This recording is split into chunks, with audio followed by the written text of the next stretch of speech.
The wind sweeps across the North American Great Plains tonight, carrying memories of blizzards that run like living things across the endless white horizon.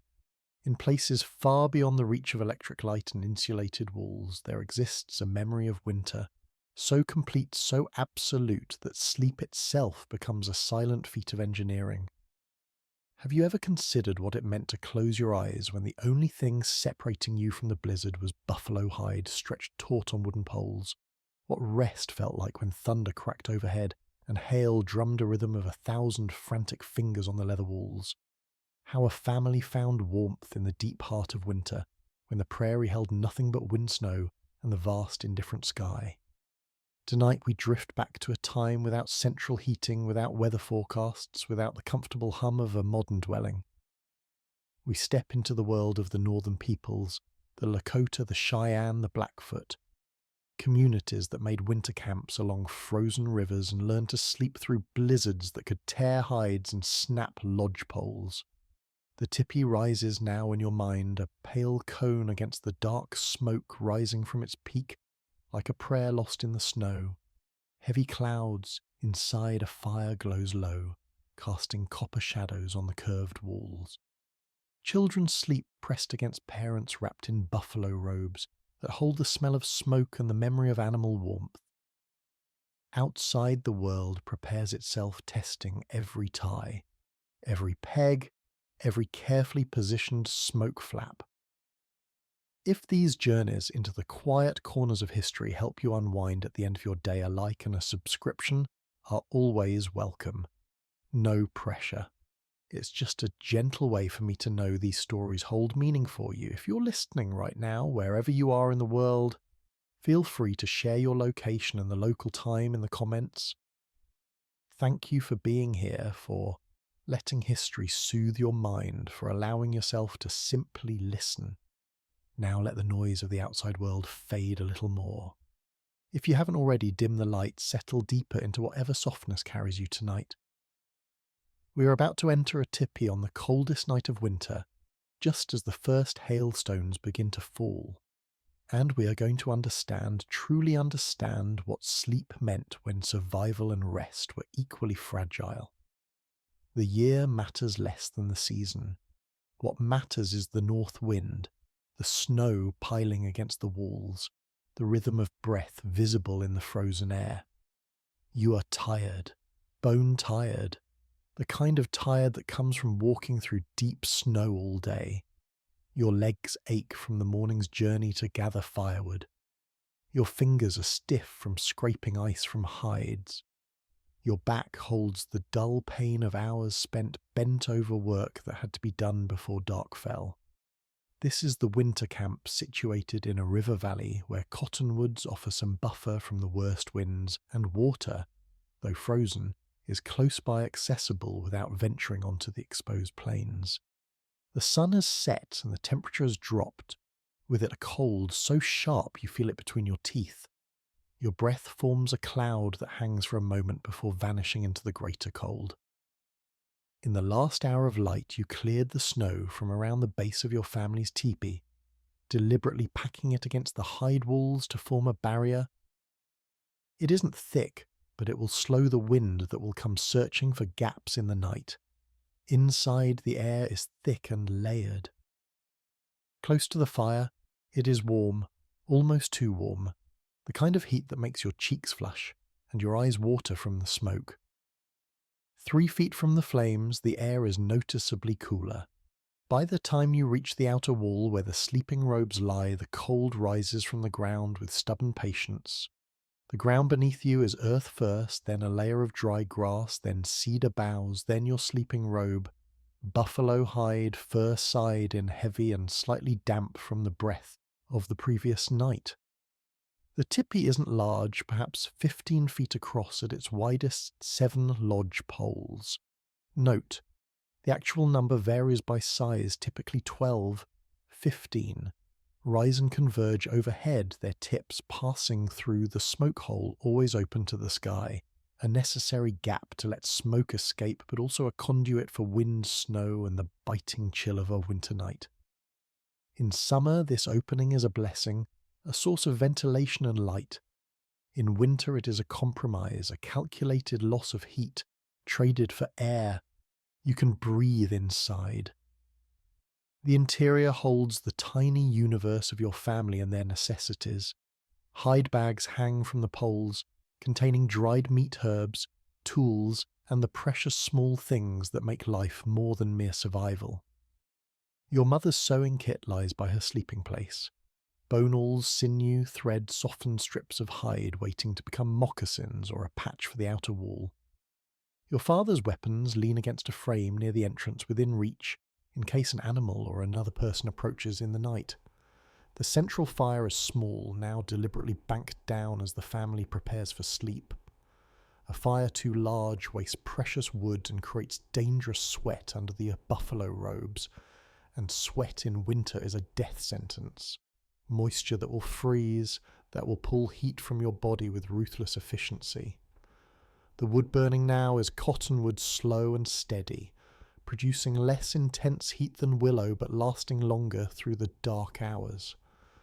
The fire casts restless shadows that climb the curved walls, making the painted symbols and geometric patterns seem to move as if alive. You can smell everything in this enclosed space. Smoke always smokes so constant it no longer registers. The specific scent of burning juniper and cottonwood, releasing its unique fragrance into the air. Beneath that, the smell of rendered fat used to waterproof seams and soften leather. The animal scent of the buffalo robes, not unpleasant, but heavy and real. The faint sweetness of the dry grass under the bedding, and under it all the smell of human life in a confined space. Breath sweat. Bodies that cannot be washed often in the harsh cold. Outside the wind is rising. You felt it building for the last hour. It always announces itself with sound before you feel its full force. First a distant howl like water rushing through a far-off canyon. Then the temperature drops another degree and another. Your father glances toward the entrance, the hide door flap tied tight to its frame. His expression is calm, but you recognize the slight tightness around his eyes. He's listening, reading the storm like a face.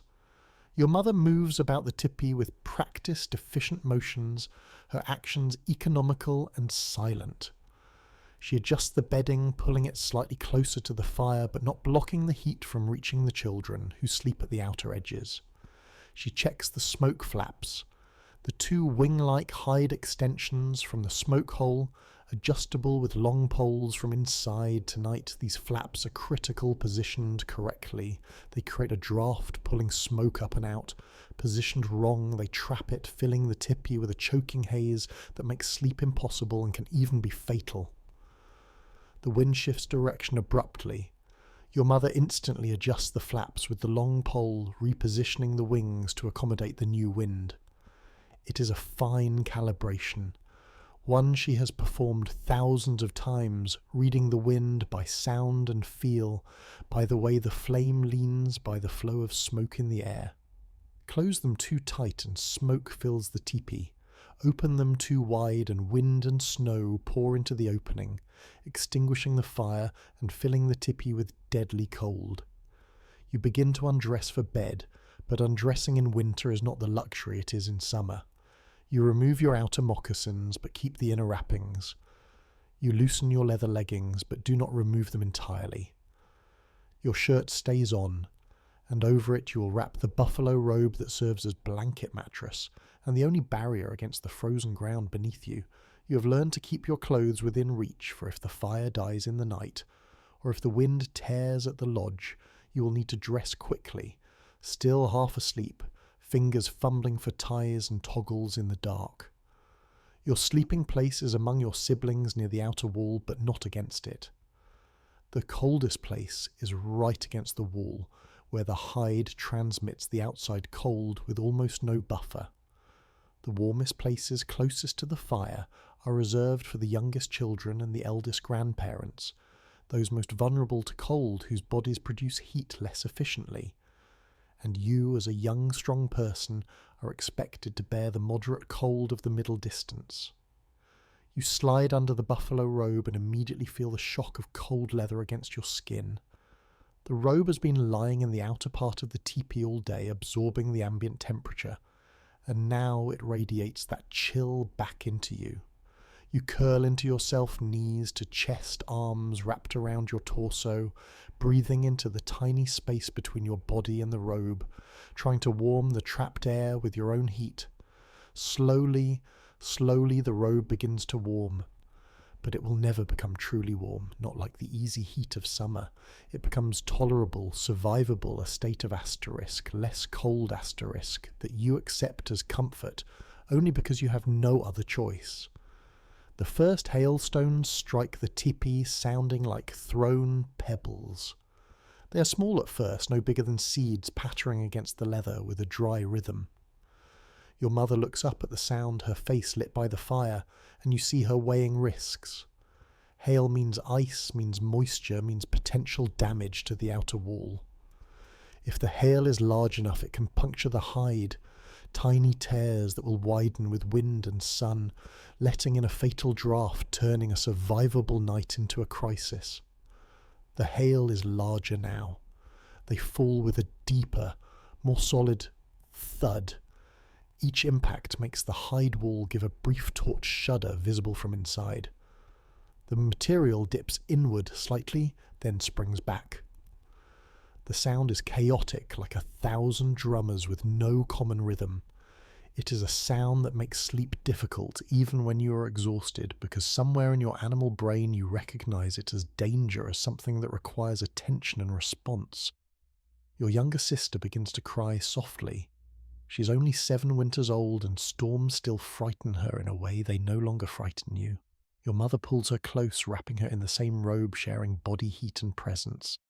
She murmurs words you cannot quite hear, whether speech or song you are not sure, and gradually the crying subsides into sniffles, then into the deep breathing of exhaustion.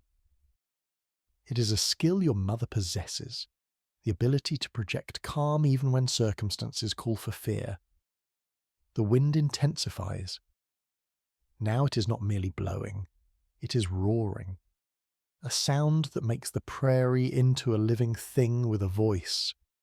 The teepee begins to sway slightly, the poles bending under the pressure. This is normal, even expected. The teepee's conical shape is designed to shed wind, to present minimal resistance to gales, to bend rather than break, but knowing this intellectually does not stop your body from tensing with each particularly strong gust, nor does it stop the small voice in your mind from wondering, will tonight be the night the storm is too strong? Will the pegs pull from the frozen ground? Will the whole structure collapse inward, trapping you under heavy hides and wooden poles? Thunder rolls across the sky, distant but approaching. You count the seconds between the flash and the boom, as your grandmother taught you, estimating the distance between you and the storm's heart. 5 seconds, 4, 3. The storm is moving fast, driven by the north wind that brings the coldest air, the deepest snow, the most dangerous weather of winter. A flash of lightning illuminates the outside, visible through the smoke hole, a moment of brilliance that turns everything inside the teepee into stark shadow and white light.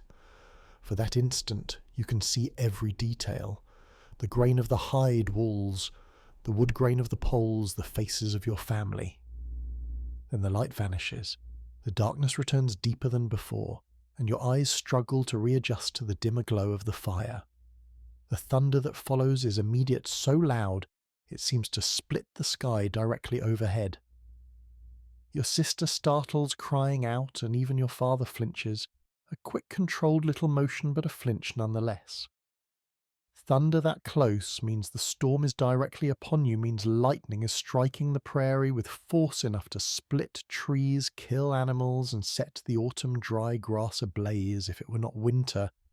Your mother moves again, checking the smoke flaps, adjusting them against the sudden shifts in wind direction that come with thunderstorms. One of your older brothers, responsible and alert, rises without being asked, and adds 2 pieces of wood to the fire, stoking it slightly brighter, to compensate for the cold air now pouring into the smoke hole. It is the eternal trade-off of winter, teepee life. Warmth versus cold smoke versus breathable air, light versus dark comfort versus survival. The door flap high up batters against its tie and your father gets up to reinforce it, adding an extra wrap of rope to secure it. Before he pulls it tight, you catch a glimpse through the crack of the world outside, a chaos of wind, hail and snow, everything moving horizontally, the storm so complete you cannot see more than a few feet into the dark. Then the door is secured again and you are enclosed, contained left, in this small cone of relative safety while the prairie tears itself apart. Sleep seems impossible now, but your body disagrees.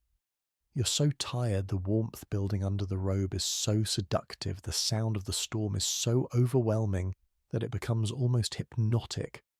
A white noise that drowns out thought, reducing everything to the simple facts of survival breath and the steady glow of the flame. Despite the noise, despite the cold seeping through the hide walls, despite the knowledge that the night is far from over, your eyelids grow heavy, but the sleep will not be continuous, will not be restful in any modern sense. Every hour someone must tend the fire, add fuel to keep the embers alive, adjust its position to ensure efficient burning. Every time the wind shifts, the smoke flaps must be adjusted or the tipi will fill with choking smoke, waking everyone coughing and gasping. If snow begins to pile against the outer walls, someone must go out and clear it, preventing the weight from collapsing the structure or creating an ice dam that traps moisture inside.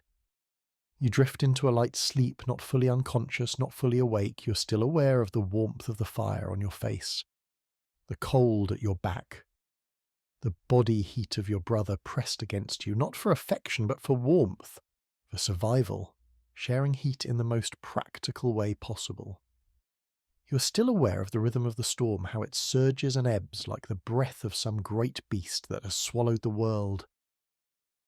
At some point in the night you have lost all sense of time. There is no way to measure its passage except by the vague feeling that you have dozed and woken. Many times your father shakes your shoulder.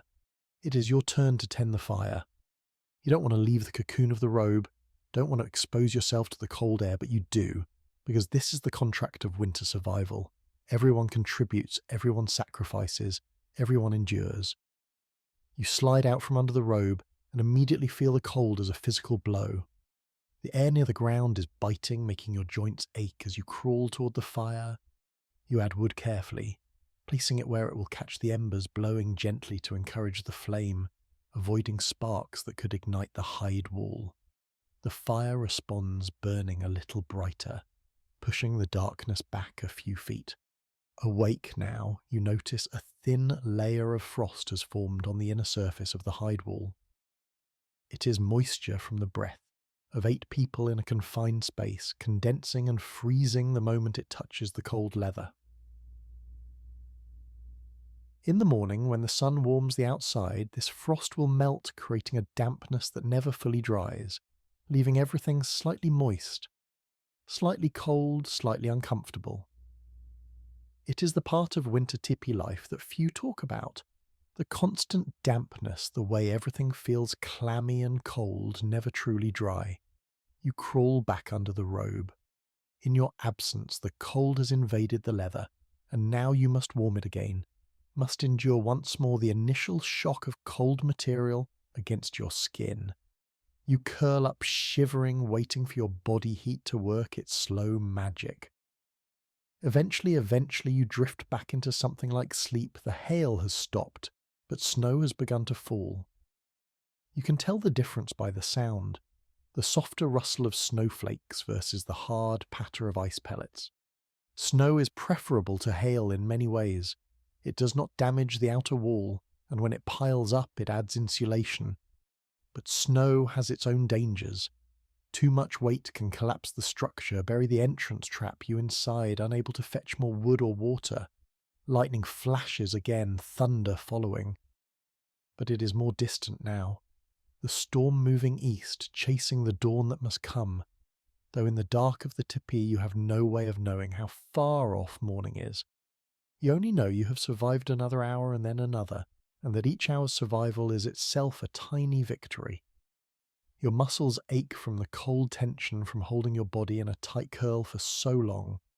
Your feet are numb despite the fur-lined moccasins and being buried under the robe. Your fingers tingle with cold and poor circulation.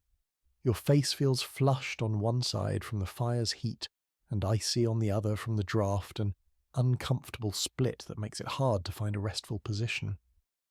But you do sleep in stolen moments between fire tending and the sound of the storm. You sleep as humans have slept through 1,000 winters, without certainty, without comfort, but with the stubborn insistence of a body that must rest regardless of circumstance. You sleep with part of your mind still listening alert for sounds that mean danger. The sharp crack of a lodgepole breaking the whistle of wind through a torn hide, the cry of a child in distress. In these fragments of sleep you dream. You dream of summer, of warm days when the tipi door stood open and sunlight poured through the smoke hole like liquid gold. You dream of picking berries with your sister, of swimming when the river was warm and lazy, of lying in the tall grass watching clouds shape themselves into buffalo and birds. These dreams are a gift, a small escape from the reality that winter holds. When you wake from them, the cold feels more biting by contrast. In the deepest part of the night, the storm's fury begins to abate. The wind drops from a roar to a moan, from a moan to a whisper. The thunder moves away, finally ceasing. The snow continues to fall, but gently now, with no wind to drive it sideways, just a patient descent from the sky, the kind that can last for days without drama, but with cumulative consequence. You wake at what might be morning, though the dark inside the tipi offers no indication of time. Your father is awake. You can tell by his breathing, by the still alert way he lies. He's listening to the storm's departure, assessing, planning the day's work that will begin as soon as there is enough light. The snow will need to be cleared, the hides will need to be checked for damage, firewood will need to be gathered. If the river is not completely frozen, water will need to be drawn, life will continue, because there is no other choice, because to stop is to die. Because survival is the choice you make with every action. Every hour, every morning you force yourself from the thin warmth of the robe to face another cold day. This is why sleeping in a teepee during a winter storm is so arduous. Not because of any single moment of dramatic danger, though those moments exist, but because of the grinding, persistent nature of the discomfort. Because warmth is always temporary, always threatened, always requiring attention and maintenance. Because privacy does not exist. Personal space does not exist. Because the simple act of staying alive requires the participation of every family member in an endless rotation of tasks. Because you can never fully relax, never fully surrender to rest. Never be certain the storm will not worsen, the fire will not die. The cold will not find a way through your defences, because even surviving one night offers no guarantee the next will not be worse. The winter not deepen the blizzards, not continue until the food runs out. The wood is gone or someone makes a mistake whose cost is a finger, a toe, a life. This is sleep as survival, rest as strategy, the night as a battleground, where the enemy is cold wind and the slow erosion of human endurance. And yet people survived. Not only survived, but lived, loved, raised children, told stories, maintained cultures, adapted, innovated, and persisted through winters that could kill the unprepared in hours. The light is changing, you can feel it, even before you see it. The darkness inside the tipi is shifting from absolute black to deep grey. It is the first hint of dawn, meaning you have survived another night. Outside, the storm has passed, leaving a transformed landscape. Snow is piled against the north side of the tipi, covering the remains of last night's fire pit, burying the paths between lodges. The sky is clearing, stars visible now. Between breaks in the clouds, a hint of light to the east, where day will come. You have made it. Your family has made it. The tipi stands, the fire lives. Now, another day begins, asterisk, asterisk. Her name is Watiwi, which in her people's language means dancer. Though in her 35th winter she dances less often. not because the joy is gone, it is not, but because dancing is for warm seasons, for gatherings, for times when food is plentiful and work is light. Winter demands a different kind of movement, the practical choreography of survival, of tending the fire, mending hides, raising children in spaces too small for anything but necessary motion. Asterisk, asterisk. She is known though not famous, known for the quality of her leatherwork, stitches that hold water patches that stay firm when storms tear at inferior work, known for her quietness, not the silence of someone with nothing to say, but the quiet of someone who understands that words are tools to be used precisely, not wasted. Known for her hands, hands that move with the certainty of long practice, capable of tying complex knots in the dark, of knowing, by the feel of leather under her fingers, whether it needs more smoking, more rubbing, more application of grease to reach the perfect suppleness. And that suppleness means the difference between life and death in a winter wind. The winter camp is situated in a depression formed by a creek that feeds into the Missouri River. Both waterways are frozen now, ice thick enough to ride a horse across without fear. The camp was established in early autumn before the first snows chosen for its strategic advantages. The creek valley offers shelter from the strongest winds that sweep the open plains.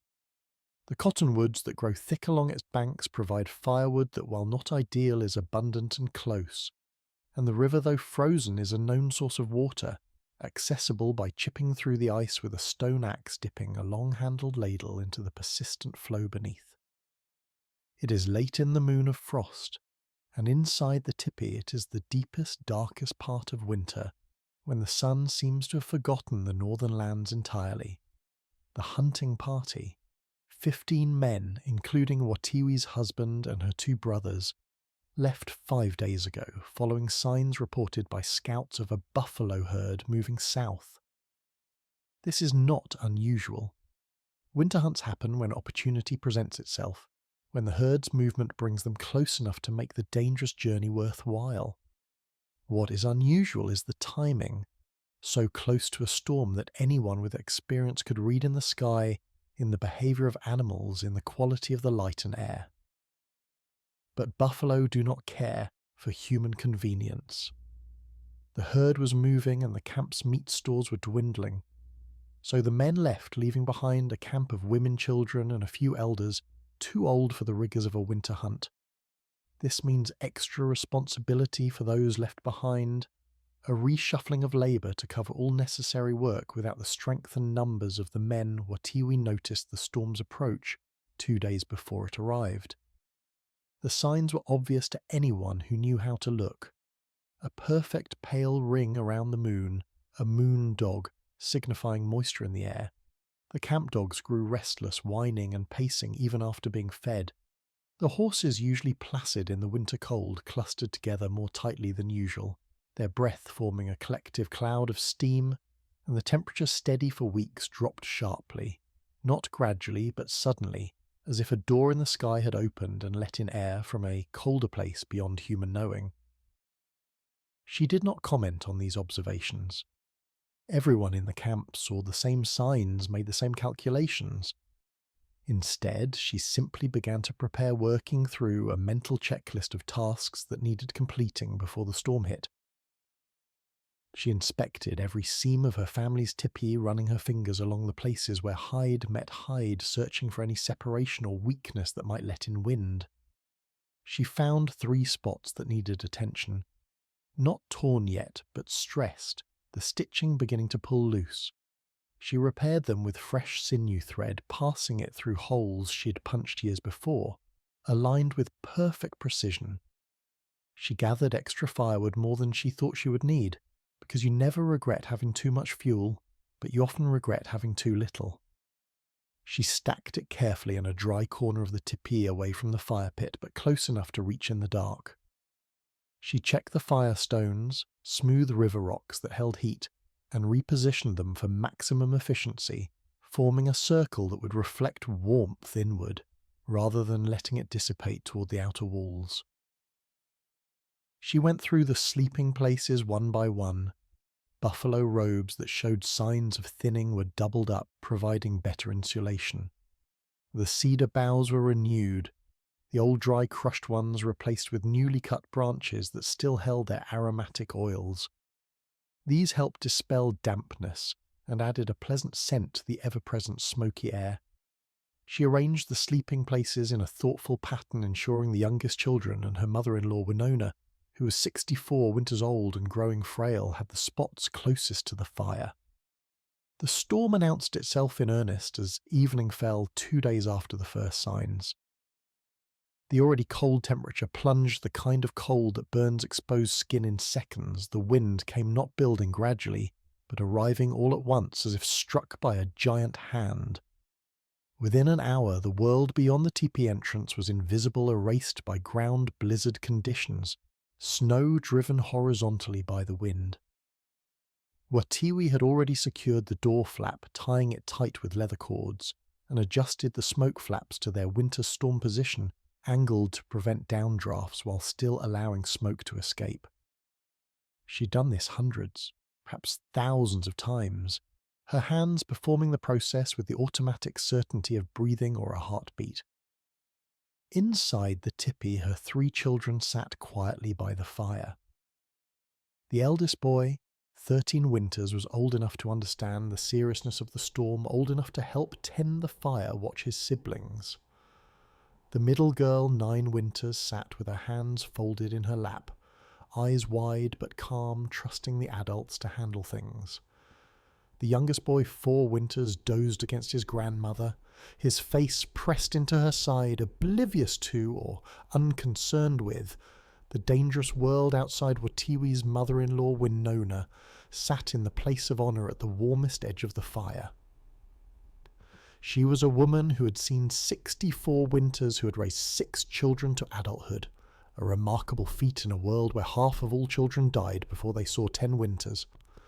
Her hands were twisted now with the joint pain common to many elders, but they still held needlework, slowly, steadily making winter moccasins.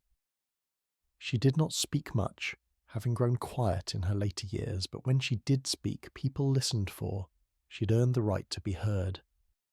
The hail came first, as it often did with such storms, ice forming high in the clouds, growing in layers like some strange fruit falling when it grew too heavy for the wind to support.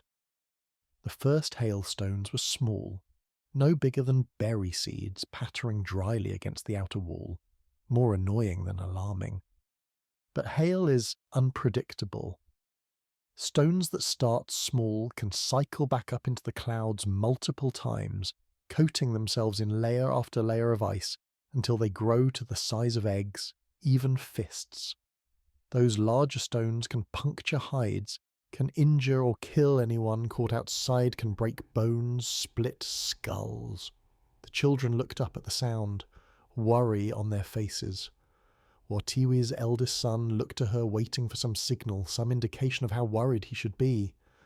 She met his gaze and allowed herself the faintest hint of a smile, a softening of expression almost too subtle to detect. Itself, first with a flash so bright it penetrated the hide walls, turning the interior of the teepee from amber firelight to brilliant white for an instant.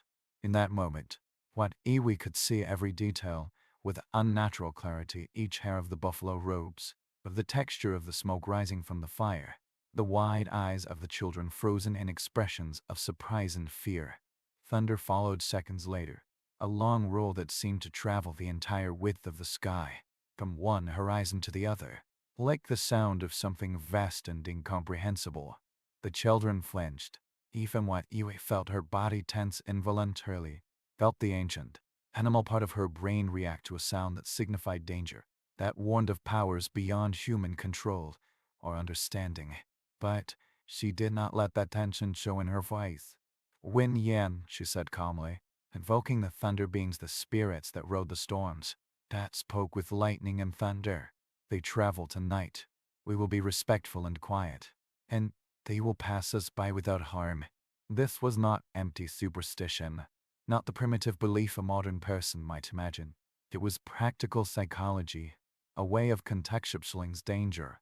giving the children a framework for understanding without being paralyzed by fear. Thunder beings were real, as all spirits were real. They were the personification of the storm itself, given identity and purpose, by speaking of them respectfully, by maintaining calm while acknowledging their power. He was teaching the children how to exist in a world where forces beyond human control were constant companions. Quinina nodded by the fire, her old eyes reflecting the flames. "I remember a storm when I was a girl," she said, her voice soft but clear. The lightning was so close. Thunder had no delay. It split a pine tree just outside our camp.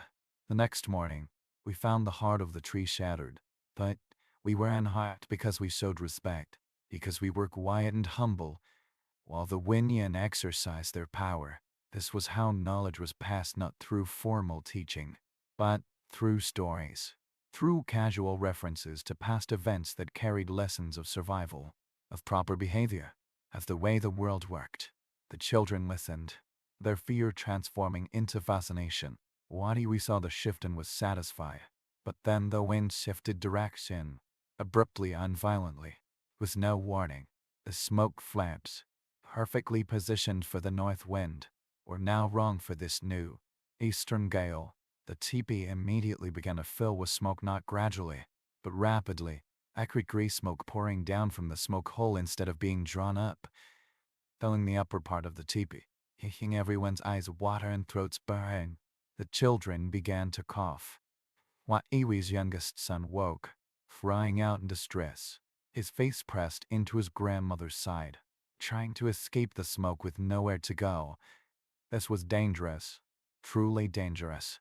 Smoke inhalation in a confined space could kill, more quickly than the cold, could suffocate or damage lungs, weakening a person for the rest of their possibly shortened life. Iwi moved immediately, without panic, with swift precision. She grabbed the adjustment poles, the long sticks that hooked into the bones of the smoke flap wings, allowing repositioning from inside without going out. He pulled the left flap tighter, opened the right one wider, trying to establish a new airflow pattern, to pull the smoke up and out instead of down and in. The smoke continued to pour in. Her adjustment hadn't worked. The wind was too chaotic now, coming from multiple directions as the storm's structure broke down into turbulent confusion. She would need to try a different approach. "Winina," she said, her voice steady despite the urgency. "Tell me when the smoke thins." Winina nodded, understanding what Iwi's intent immediately.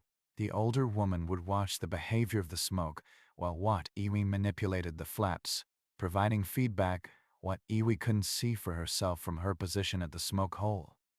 Iwi partially closed both flaps, narrowing the opening to a slit. For a moment, the smoke grew thicker. She heard Otter coughing violently. Heard her youngest son's distressed cry intensify. But she held steady, counted 3 breaths, and adjusted the flaps again, changing the angle, creating an asymmetrical opening that miraculously correctly channeled the confused wind. "Better," Winona said, her voice calm despite breathing smoky air. "The smoke is rising. Towards." Iwi fine-tuned the flap angle once more, and the smoke began to clear noticeably, first the upper part of the teepee, then the middle level, till finally the air near the ground was relatively clear again, aside from the usual haze of a winter lodge interior. The children's coughing subsided. The youngest son's crying faded to a whimper, then to quiet. But Iwi's work was not done. She turned her attention to the fire itself, which had burned to high while she dealt with the smoke. Her eldest son, trying to help, had added wood while she handled the smoke problem, not yet experienced enough to know that during a smoke issue, you reduce the fire, not increase it, for fire meant more smoke. Meant exacerbating the problem you were trying to solve. She moved to the fire pit, carefully removed two burning pieces of wood, and set them aside to smolder but not produce open flame. Then she took a piece of damp bark she kept by the fire for just this purpose and laid it over part of the embers, partially smothering them, producing the heat output without extinguishing the fire completely. The fire settled lower, producing less smoke, and the balance she sought was finally achieved. Then the real crisis came. The wind found a weak spot in the teepee's outer wall. Not at a seam, what Iwi had checked, but at a place where the original hide had been damaged months before and patched. That patch, subjected to repeated freeze-minus-thaw cycles, had partially come loose. The wind poured through this tiny gap like water through a crack in a dam. The influx of cold was so immediate, so intense, that everyone felt the carefully maintained warmth inside the teepee draining away through this unexpected breach. The wind created a whistling sound, a high, inauspicious shriek that set teeth on edge and made concentration difficult. Worst of all, it was blowing snow in through the gap, snow that would melt from the fire's heat, creating moisture, creating dampness, conditions for hypothermia even inside the shelter. Iwi knew the exact location of the gap. She could pinpoint it by the sound and the direction of the cold draft. It was low on the northwest wall, about 3 feet off the ground, in an area difficult to reach from inside. Sleeping robes and stored items would need to be moved, and it was facing directly into the storm's fiercest direction, meaning any external repair would expose her to the worst of the conditions. But there was no choice. If left untreated, the gap would only worsen, the wind would enlarge it, and by morning, they might be facing a rent large enough to make the teepee uninhabitable. Who would have to go out and fix it now in the dark, in the storm, in conditions that could kill an unprepared person in the time it took to smoke a pipe. He moved to the stores of materials, selecting what she would need: a piece of leather roughly cut to cover the damaged area with overlap on all sides, sinew thread pre-minus soaked. It would swell as it dried. Creating a waterproof seal, a bone AWL for punching new holes, and leather cords for temporarily holding the patch in place, while she did the more permanent sinew stitching. She dressed as warmly as possible, adding extra layers that would slow her movements but might prevent frostbite. Heavy winter moccasins with fur lining, double minus reinforced leather leggings, a buffalo minus hide robe worn cloak minus style, tied at the neck, and bear minus hide mittens that kept the outer guard hairs for shedding snow and ice. Her eldest son watched her prepare, understanding what she was about to do, his face showing a worry he tried to mask. "I should go with you," he said. She heard in his voice the desire to prove himself, to take on adult responsibility, to protect his mother. "You are responsible for the fire," she told him, not unkindly. "That is your job tonight." He but steady. "Not too big, not too small. Watch the smoke flaps. If the wind shifts again, adjust them. That is as important as what I must do outside." He nodded, accepting this, and she saw him straighten slightly, saw him taking on the temporary responsibility for the family in his father's absence. The boy was learning everything he would need to know when he established his own family, his own teepee, his own responsibilities. But Iwi moved to the entrance and began untying the cords that held the door flap shut. The moment she loosened the first knot, the wind forced its way through the crack, bringing with it snow, cold in the full minus-throated roar of the storm. She moved quickly, opening just a gap wide enough for her to squeeze through, then pulling the door shut behind her. Otter immediately rate tying it from inside. Outside was chaos. The wind hit her like a physical blow, driving snow into her face with such force it stung.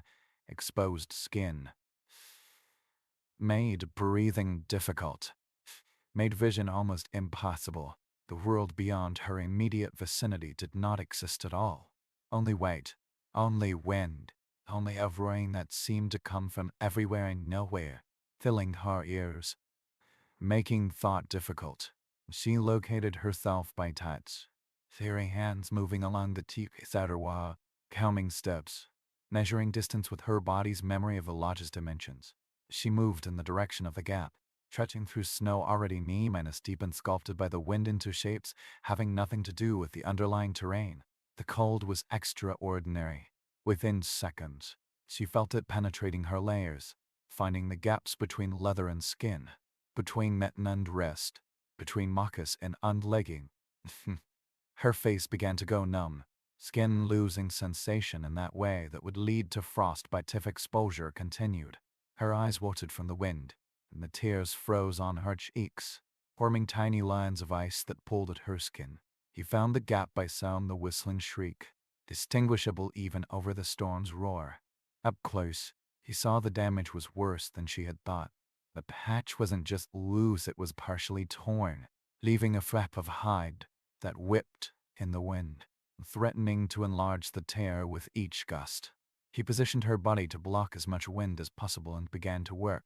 Her hands were already clumsy with cold, the fine motor skills needed for the task beginning to fail. She fumbled for the bone AWL, almost dropped it, caught it, forced her fingers to maintain their grip. The hail returned, the stones larger now, striking her back and shoulders with bruising force. Each impact was a tiny violence, a reminder that she was completely exposed, that the storm was indifferent to her survival, that nature would kill her without malice or pity if she made a mistake, took too long, or simply ran out of the heat her body could produce. She punched holes in the new patch, working by memory and feel rather than sight. She turned her face away from the wind to preserve what little vision she had, and she punched corresponding holes in the main teepee wall, aligning them with the patch holes, creating the matching pattern that would allow her to stitch the two together. Her hands were losing sensation now. She could see them moving but could barely feel them. Couldn't be sure they were executing the commands from her brain. This was the dangerous stage, the time when mistakes happened, when tools were dropped, when nuts were drawn, or when one simply stopped moving because the cold and exhaustion overwhelmed the will to continue. But what Yui had been called before, had been exhausted before, had worked in conditions that defeated comfort and demanded only persistence, only the stubborn refusal to stop until the task was done. So she continued, threading the sinew through the punched holes, pulling it tight, moving to the next hole, establishing a pattern of stitching that would hold, that would seal the gap, that would protect the family sleeping on the other side of this thin barrier. A gust of wind hit her with such force it knocked her off balance. She fell against the teepee wall, felt the structure give slightly under her weight and spring back. For a moment, she just leaned there, her cheek against the cold material, gathering strength for the final effort. Then she pushed herself upright and continued working. 3 more stitches. 2-1. She tied off the sinew with a knot her grandmother had taught her, a knot that held under pressure. That would tighten under stress rather than come undone. She tested the patch with numb hands, tugging at it, trying to find any give, any weakness. It held. The whistling stopped. The gap was sealed. She gathered her tools, tucking them close to her body so the wind wouldn't take them, and began moving back toward the entrance. The short journey felt endless. Her legs were stiff, her body shivering violently with the cold, the disorientation from the storm making it hard to judge direction or distance. She trudged, one hand on the wall for guidance, counting steps, trusting her memory of the lodge's layout. The entrance appeared, or rather, he found it by touch. By the seam where the door flap met the wall, she scratched at the hide, signaling her presence, and immediately the cords were loosened from inside. Hurt Alta had been waiting, had been listening for the signal, and now pulled the door flap open just enough for Wat Yui to squeeze back inside. Inside was warmth, relative warmth. After the extreme cold outside, it felt like a furnace, though objectively it was only a few degrees above freezing near the walls and truly warm only within a few feet of the fire. Wat Yui's body began to shiver more violently as it sensed the temperature change, as blood rushed to her extremities, bringing the painful burning sensation that accompanied thawing tissue. She shed her outer layers, her fingers clumsy with the ties and toggles, and her eldest son came to help, and doing the complicated fastenings she couldn't manage with hands still numb. He didn't speak, didn't ask questions or express relief at her safe return, but she could see it on his face, could see the worry he had been holding back, and its release now that she was safely inside. Nana had hot tea ready, just water with some pine needles for flavor, said to have some medicinal property. What? Iwi drank it gratefully, feeling the warmth spread from her core, even as the external warmth of the fire worked on her skin and muscles. The shivering gradually subsided. Feeling returned to her fingers and toes, not pleasantly, but with pain, tears tingling as if being stuck with thousands of tiny needles. But she was alive. The gap was sealed. Her family was safe. That was all that mattered. She moved to her sleeping place, slid under the buffalo robe, still wearing most of her clothes, even the layers to help her body retain the heat it was now trying to produce. Her daughter crawled in beside her, pressing close, sharing warmth without being asked. Her youngest son, woken by the commotion, wriggled under the robe from her other side, his small body giving off a surprising amount of heat, his breathing becoming even as he found comfort near his mother. The storm continued through the night, but the crisis had passed. The smoke flaps held their position. The fire burned steadily, tended by her son, who took his new responsibility seriously, adding wood at careful intervals, keeping the flame at that perfect level that provided heat without waste, light without excessive smoke production. The patch held. The Iwi's stitching in the dark and cold proved sufficient to the wind. She did not fall asleep immediately. She lay there, listening to the storm, to the breathing of her children, to the crackle of the fire and the distant howl of wind across the prairie. He thought of her husband and brothers somewhere in the same storm, hoped they had found shelter, hoped they were safe in their travel lodge or had taken refuge in some natural formation, a cut bank, a dry wash where the wind couldn't reach them so fiercely. She thought of the morning to come, of the work that would need doing, the snow that would need clearing from around the teepee to prevent collapse, the fire stones that would need renewing, the breakfast to prepare from dried meat and stored roots. If the hunters returned, she would need to help process whatever game they brought, cutting and preparing it quickly before the meat froze, distributing it according to the complex web of kinship and reciprocal obligation that held the camp together. But that was for tomorrow. Tonight she had done what needed doing. She had kept her family safe through a storm that could have killed them. She did not think of it as heroism. She did not think in those terms, but as competence, as knowledge accumulated over thousands of similar nights, as skills passed from mother to daughter, generation to generation, as the simple, stubborn refusal to let cold and wind defeat the thing human ingenuity had built. Eventually, she did sleep, not deeply, ever deeply in winter, but enough to rest, enough to let her body recover the energy it would need for tomorrow's work. And when dawn came, the end cold but calm, the storm having spent itself, moving east toward the river and beyond, she rose with the others and began the day's work, moving through the tasks with the same quiet competence that had carried her through the night. Years later, when she was old and her own grandchildren asked about the hardships of her youth, she would tell of the storm, but not in the way you might expect. She would not dramatize or exaggerate. She would simply describe what happened, what she did, how the problems were solved. And in that simple telling, her grandchildren would understand something important about survival, about competence, about the way humans adapt to conditions that seem impossible until you have lived through them enough times for them to become simply the rhythm of life. The storm that nearly killed them became just a storm. The night she went out into the blizzard to fix the gap became just a night. And that, perhaps, was the real lesson, not that heroism was common, that survival required treating extraordinary danger as ordinary work, to be managed with skill and patience, not faced with panic or despair. The modern mind has trouble comprehending the teepee as a winter shelter. It asks us to set aside assumptions about what kind of dwelling is suitable for extreme cold.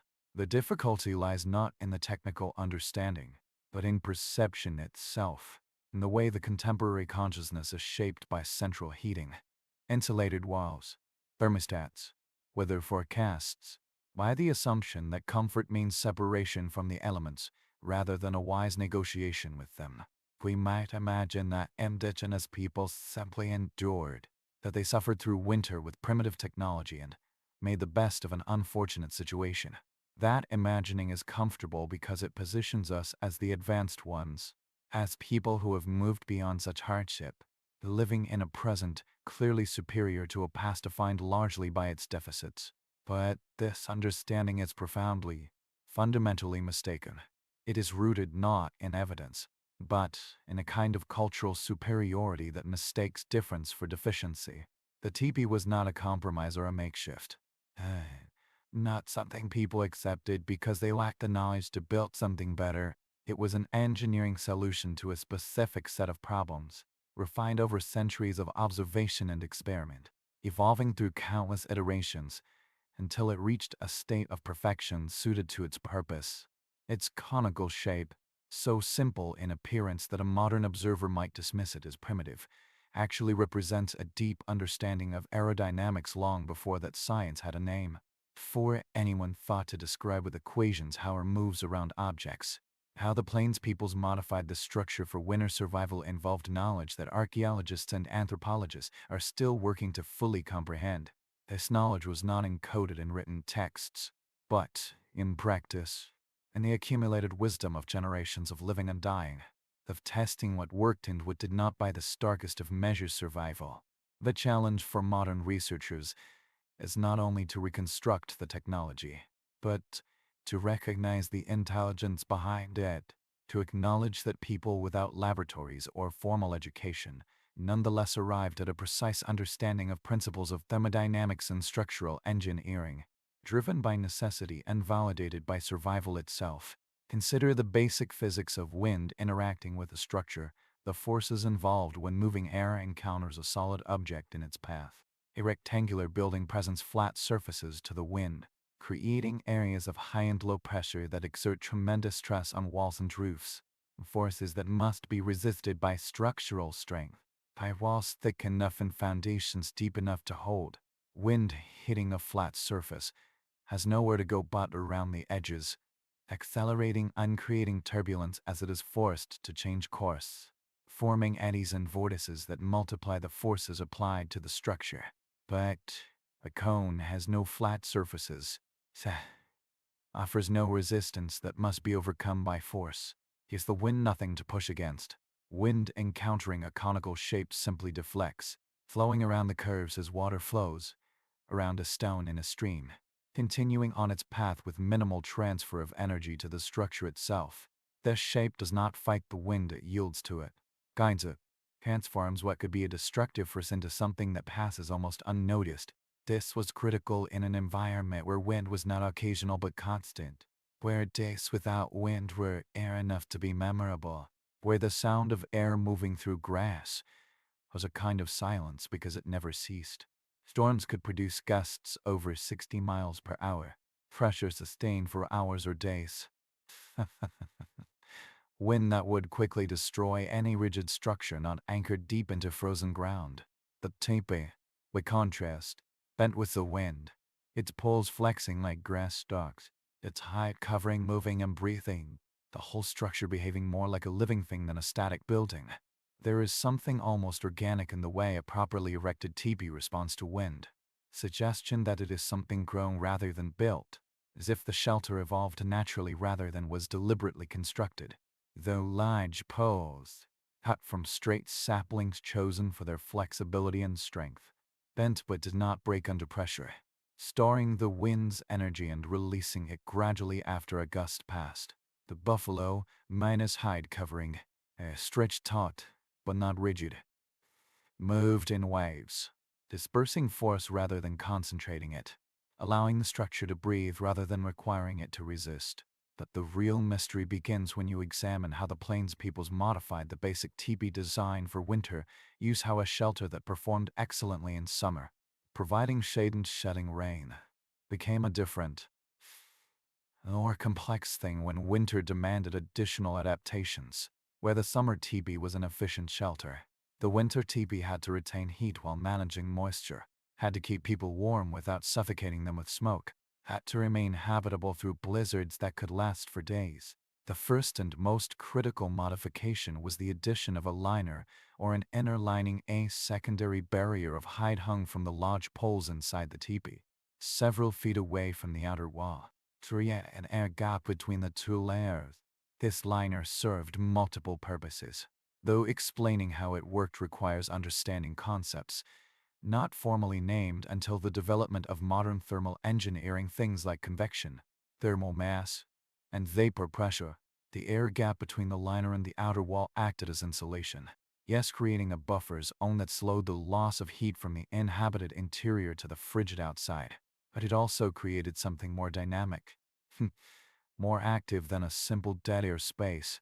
The system created a convection current. Air warmed by the fire rose along the inner surface of the liner, reached the smoke hole opening at the Tipis peak, then traveled down along the inside of the cold outer wall, creating a continuous circulation that carried moisture away from the living space and expelled it to the outside.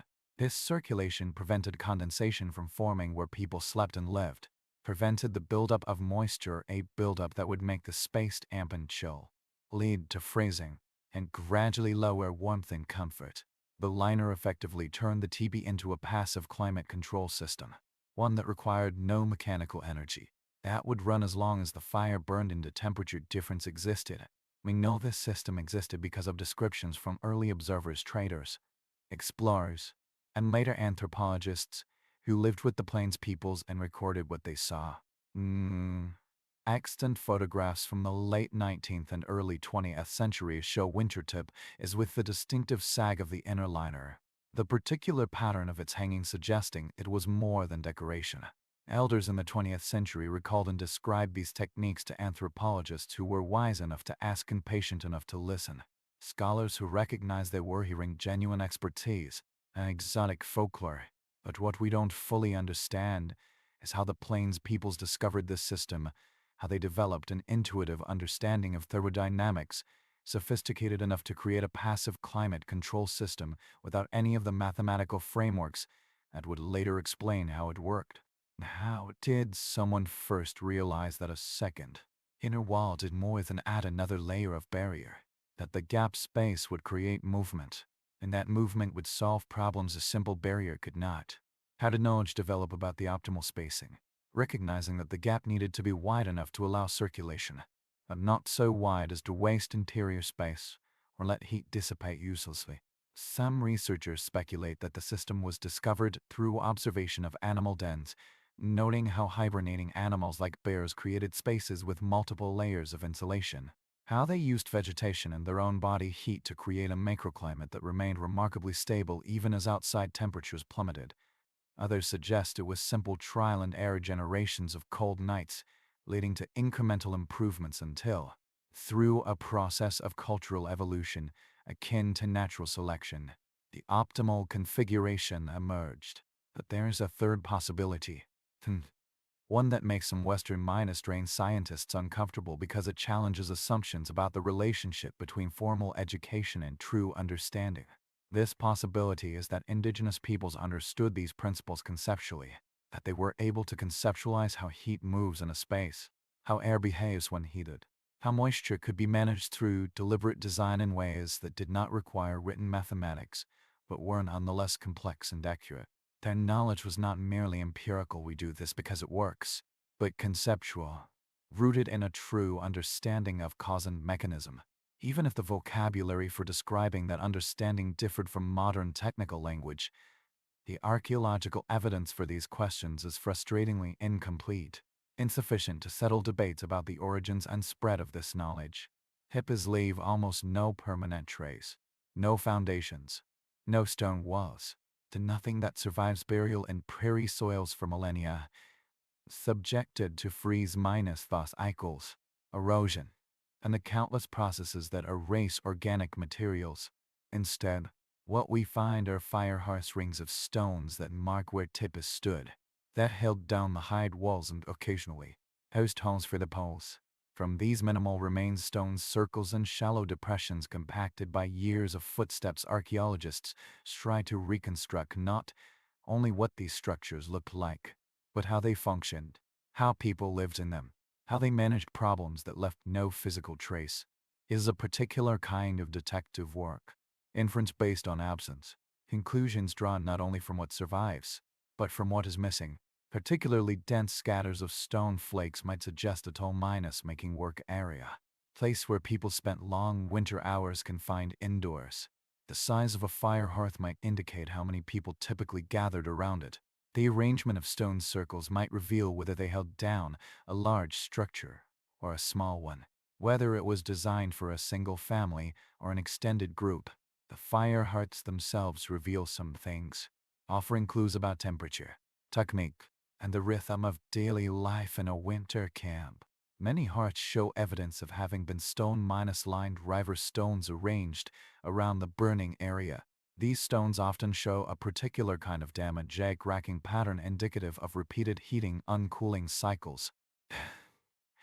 And a stone is heated intensely and then cooled suddenly, perhaps by spilled water or snow falling through the smoke hole. Stress fractures develop in its internal structure. When this happens repeatedly over months or years, and a stone experiences dozens or hundreds of cycles from fire minus hot to winter minus cold, the accumulated stress eventually causes the stone to break.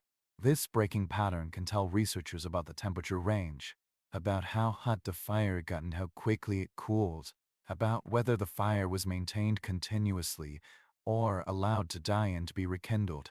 Stones that shatter into many small pieces indicate more extreme temperature swings or violent stress than stones that crack into a few large pieces. The location of the break within the stone can indicate whether heating was even or concentrated. Soot embedded in fracture surfaces can indicate how long the stone was used after it began to fail. Some hearths show evidence of a clay lining, not fired pottery or ceramics, but rock lay pressed into the soil and hardened by repeated exposure to fire over weeks or months. This clay lining would have reduced heat loss to the ground, making the fire more efficient by reflecting heat upward and outward into the living space rather than letting it sink into the cold earth, which could absorb heat endlessly and never warm. A clay lined hearth turned the fire from something that primarily heated the air directly above it into something that radiated warmth more widely, more effectively. But clay lined hearths are relatively rare in the archaeological record, which raises questions: were they a specialized technique used only by certain groups or in certain circumstances? Or were they more common than the evidence suggests, simply failing to survive? Clay exposed to wet minus dry and freeze minus thus, Eichels gradually breaks down, becomes indistinguishable from surrounding soil. What looks like simple dirt in an excavation may once have been a carefully maintained clay surface, its purpose now invisible, its existence unrecognized. Then there is the matter of fuel management. It sounds mundane but represented a major challenge in the winter prairie environment. Cold increased the demand for fire, while ice and snow made gathering fuel more difficult. Wood was not abundant on the open plains, not like it was for forest-dwelling peoples who could view it as an inexhaustible supply. Cottonwood grew along rivers and streams, its pale bark distinctive even from a distance, but it burned quickly, provided relatively little heat, then required almost constant feeding to maintain a fire. Willow was common in wet areas, but grew in thin branches, small minus diameter, with it needed constant addition to keep a fire going. Meaning someone had to tend it all night unless a family was willing to let the fired iron wake in frozen darkness.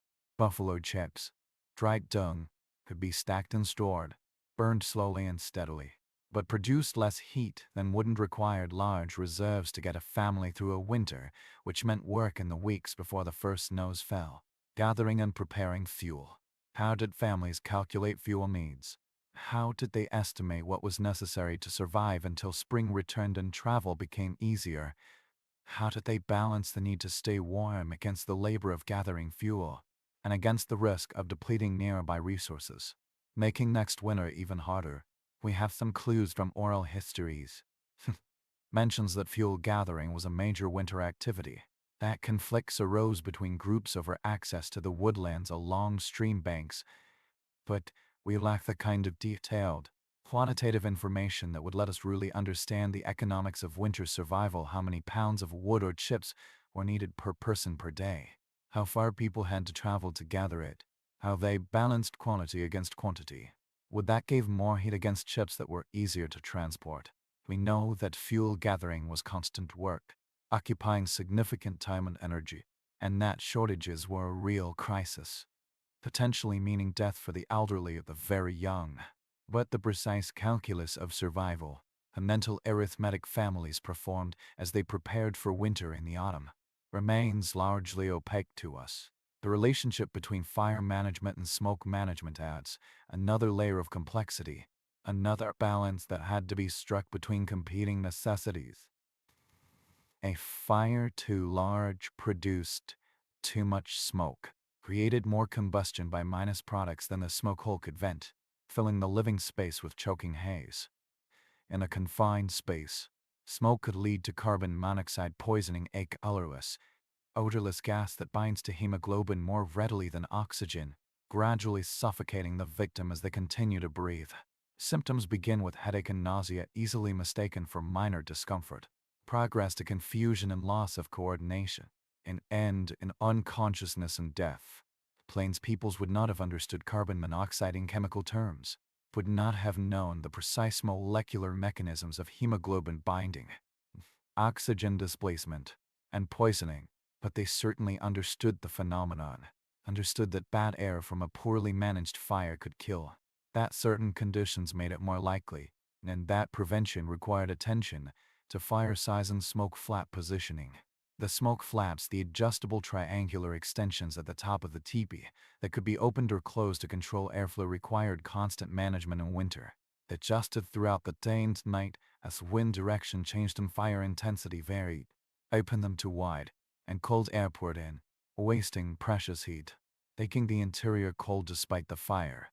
Close them tight, and smoke was trapped, creating dangerous conditions, forcing a choice between breathable air and warmth.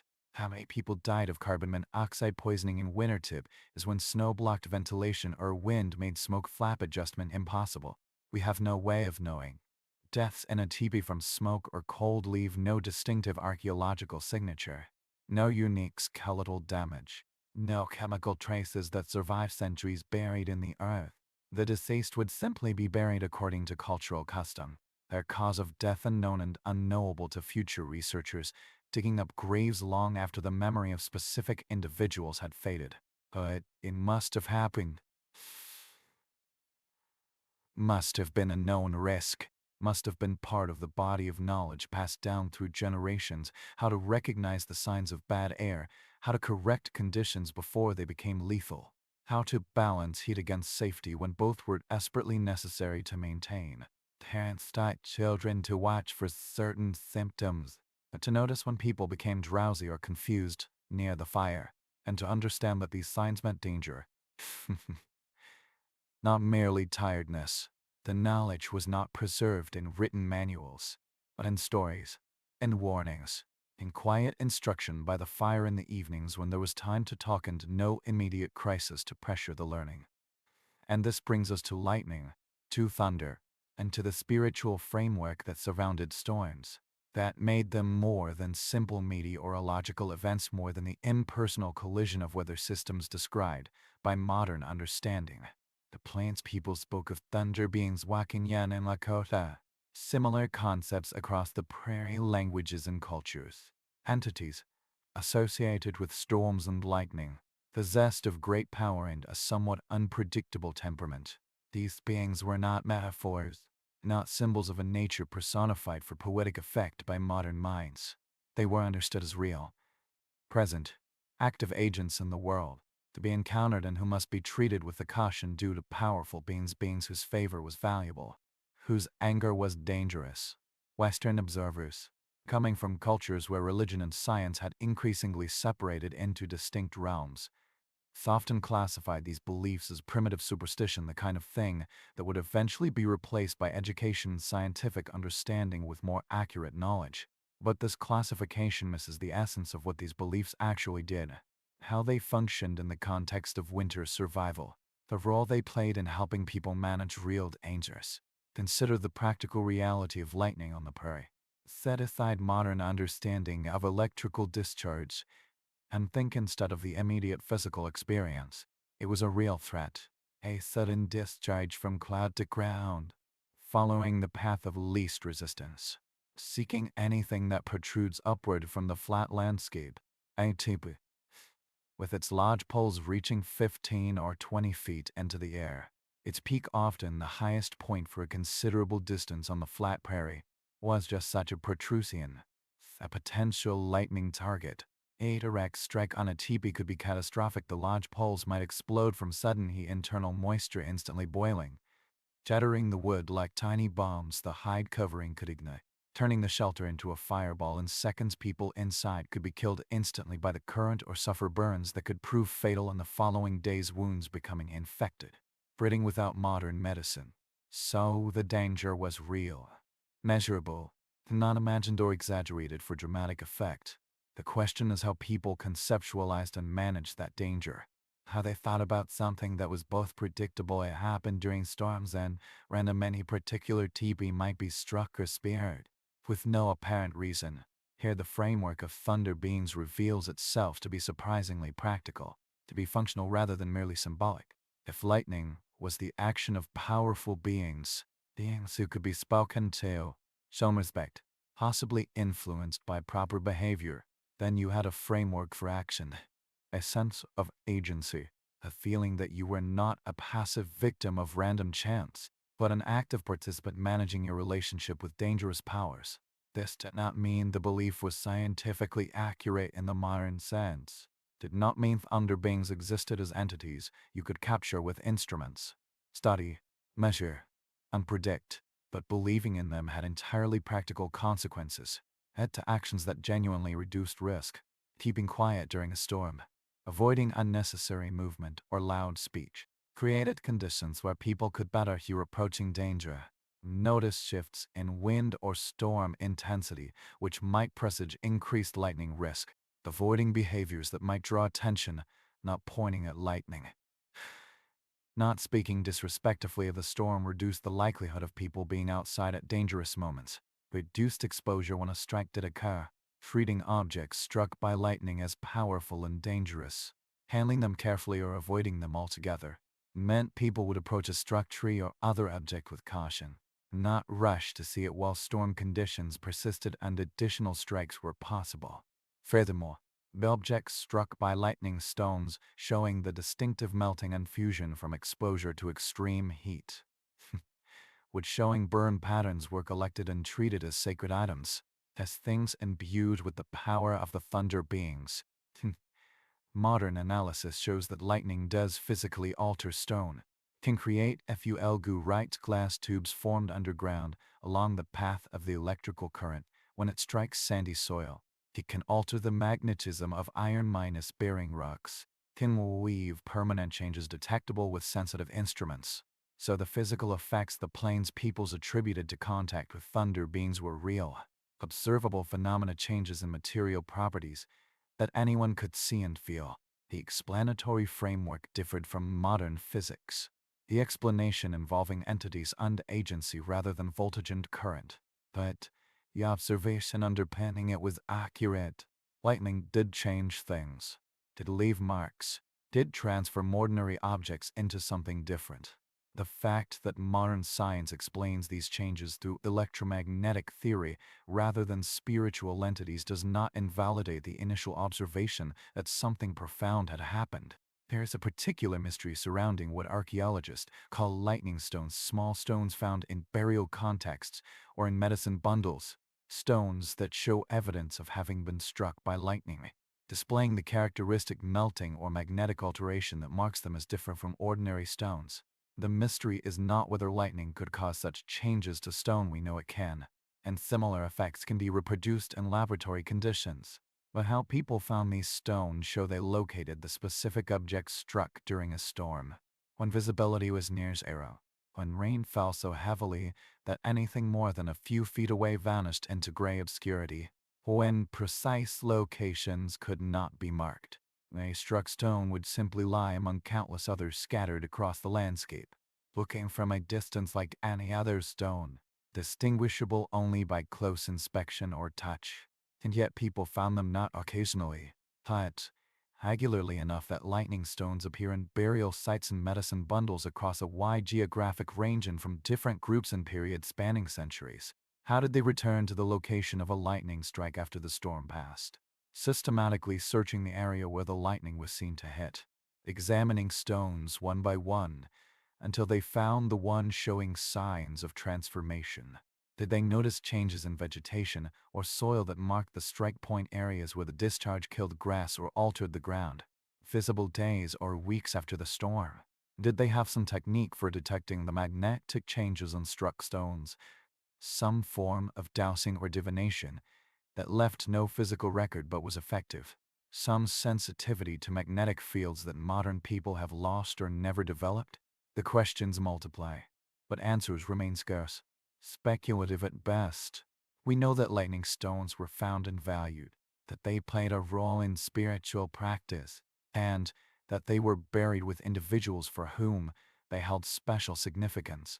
But the practical techniques for locating them remain a mystery. This unknown is important because it represents a gap in our broader understanding of how indigenous knowledge systems worked, how information was passed between generations, how specialties developed in the absence of formal institutions. The assumption that all human knowledge must follow the path Western science took: observation, hypothesis, experiment, formal theory expressed in mathematical language, is itself a kind of cultural blindness and inability to recognize that there might be other ways of knowing, other valid paths to understanding the world that do not fit neatly into the categories we recognize. Perhaps there were observation skills developed through a lifetime of attention to the landscape, through moving through terrain day after day and noticing patterns a casual observer would miss. Perhaps there were teaching methods that passed knowledge through story and demonstration rather than abstract explanation. Perhaps there were individuals who specialized in certain kinds of knowledge, who became experts in reading weather or tracking animals or recognizing important stones. His expertise was recognized and utilized by the wider community. In this context, sleep itself was understood differently. It was not merely the physiological state described by modern medicine, but something more complex or significant. The modern Western view sees sleep primarily as a biological necessity, an unconscious period when the body rests and repairs itself. Then the brain consolidates memories and performs necessary housekeeping functions. But Plains cultures saw sleep as an active state, a time when different experiences became possible, when the boundaries between physical and spiritual reality became permeable, when contact might be made with layers of existence hidden during waking hours. Dreams were not dismissed as mere brain activity during rest, as random neural firing or subconscious processing of daily experience to be ignored. They were seen as meaningful experiences, as potential sources of information or guidance, as encounters with levels of reality not accessible while awake. Dreams during a storm might be interpreted as communication with the thunder beings, as messages to be heeded, warnings or revelations. Recurring dreams might be understood as visions requiring interpretation, signs that something important was trying to make itself known. The boundary between sleep and wakefulness was itself less sharply defined, less absolute than modern thought tends to make it, was more of a spectrum of states of consciousness, fitting into one another. The half-minus awake state of tending the fire in the middle of the night, the drowsy alertness of listening for danger, while not fully conscious, the hypine agag icy hallucinations that occur in the space between waking and sleeping. These and minus between states were acknowledged as real and important, as places where certain kinds of knowing became possible. There is archaeological evidence that supports this different relationship to sleep and dreams, suggesting these beliefs were embedded in material practice, not just held as abstract concepts. Grave goods sometimes include items associated with sleep and dreaming. Specific stones, herbs, or carvings whose presence suggests they played a role in sleep rituals or dream practice, were tools for navigating the landscape of sleep other than merely decoration or status markers.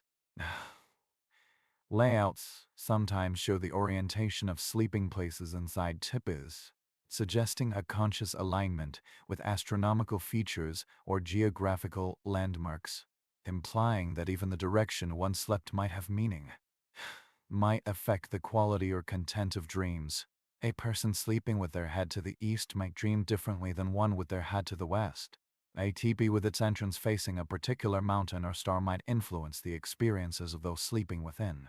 But again, We run into the limits of what physical evidence can tell us the boundary archaeology cannot cross, however advanced its methods become. You cannot excavate a dream, cannot recover from ancient soil the subjective experience of a sleeper 500 years ago, cannot perform the kind of empirical analysis on spiritual experience that works so well for stone tools and fire hearts.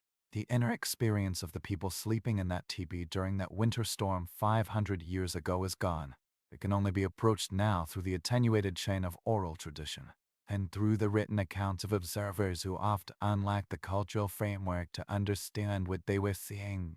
What we can say is that sleep under these conditions was never simply unconsciousness. Every 8 hours of uninterrupted rest modern sleep hygiene recommends as optimal.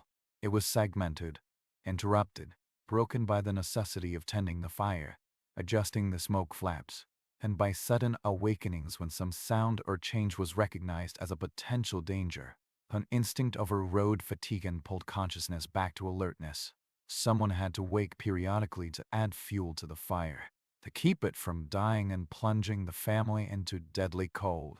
Someone had to monitor smoke buildup, adjust ventilation before conditions became dangerous. Someone had to listen for sounds that might signal a threat, an animal approaching the camp, worsening weather, other people moving outside. In these fragments of sleep, these in minus between states of semi-minus wakefulness and semi-minus slumber, people may indeed have experienced what we would classify as dreams, but which they understood as something more, as other, blurring the line between inner and outer experience. The practice of segmented sleeps, sleeping in multiple shorter periods rather than one long stretch, may not have been a deprivation, but a different pattern.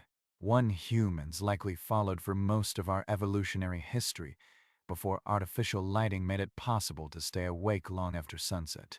Winter in a teepee enforced this pattern, made continuous sleep impossible, demanded a rhythm of wakefulness and sleep that followed the needs of the fire rather than an abstract schedule. And in that rhythm, in the cycling between consciousness and unconsciousness that happened multiple times each night, people may have entered states modern sleepers rarely experience, states where the boundaries of the self became fluid, where individual consciousness merged with something larger or touched something deeper. The dark of the winter teepee, broken only by firelight, created sensory conditions radically different from a modern bedroom. The sound of the wind and distant animals, the smell of smoke and leather, and the sharp tang of extreme cold. Physical sensation of cold air on the face while the body stayed warm under buffalo robes. These created an environment where ordinary consciousness might be more easily shifted than in the controlled, familiar spaces where most modern people sleep. The cold itself affected consciousness, altering the boundary between sleep and wakefulness in ways that are difficult to describe but unmistakable to anyone who has experienced it. Thought, an extreme cold has a particular quality, a combination of sharp clarity and a strange detachment, as if consciousness becomes more alerted, yet more removed at the same time. The body's response to cold vasocontration pulling blood to the core. Shivering to generate heat through muscle activity creates physical sensations that prevent deep sleep and yet don't quite constitute full wakefulness. And in that state, in the cold alertness that descends on a winter night, people may have found it easier to maintain awareness of dreams, to keep some thread of consciousness even while sleeping, to navigate the landscape of sleep with more intention than is usually possible. Shamanic practices in some cultures deliberately induce altered states of consciousness through cold exposure, understanding that physical extremes can shift awareness in useful ways. Whether plains peoples consciously used cold in this way, or simply adapted to its presence, isn't clear, but the effect would have been similar. Winter nights in a teepee put people into states of consciousness modern people rarely visit. The ultimate mystery is not merely about engineering or survival techniques, not merely about how tipis work mechanically or how people stayed warm in a blizzard. It is about consciousness itself, about how people experience being human under conditions so far removed from modern comforts that we struggle to imagine them as anything but miserable. desperate survival, lacking in meaning or beauty, that they were not merely miserable, not merely surviving in the minimal sense the word implies. They lived, thought, felt, dreamed, created meaning, built culture, passed on knowledge that allowed their descendants to survive and eventually to thrive. They told stories by the winter fire, stories that preserved history, transmitted values, created the framework through which children understood their place in the world. They made tools and art, working leather and feathers during the long hours when weather confined them indoors, creating objects that held beauty as well as utility. They maintained relationships, negotiated conflicts, fell in love, raised children, mourned the dead. He left, argued, decided where to move when winter broke. They experienced the full range of human emotion and thought, lived complete lives, even under conditions we consider almost uninhabitable. The teepee was not a cage or a prison, not merely a place of suffering, but a home, a space made meaningful by occupation, by the accumulation of memories and experiences that transformed a mere shelter into something deeper. On certain winter nights, when the wind howls and the temperature plummets and you try to sleep in the cold, if you listen closely enough, you can almost hear them, all those generations who slept in hide lodges, breathed smoky cold air, endured, persisted, found rest when rest seemed impossible. They are there in the space between waking and sleeping, in the moment when consciousness relaxes its grip and you drift toward dreams, in that twilight country where the boundaries of time become permeable not as ghosts or spirits, not as supernatural beings requiring belief in the extra minus physical, but as memory, as the accumulated weight of human experience encoded in genes, in stories, in the stubborn fact of your own existence. Everyone alive today whose ancestors survived on the plains carries some part of the legacy of those winter nights, carries the genetic inheritance of people who could sleep in the cold, wake when necessary, manage the precise balance between rest and alertness that winter's survival demanded. You exist because they slept and woke through 10,000 winters, through storms that would have killed less resilient people, through nights that tested the limits of human endurance and revealed capacities ordinary comfort never calls forth.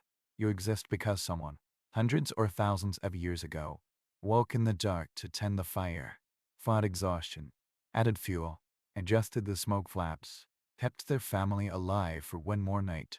They did it night after night, through a winter that must have seemed endless, with spring a distant promise.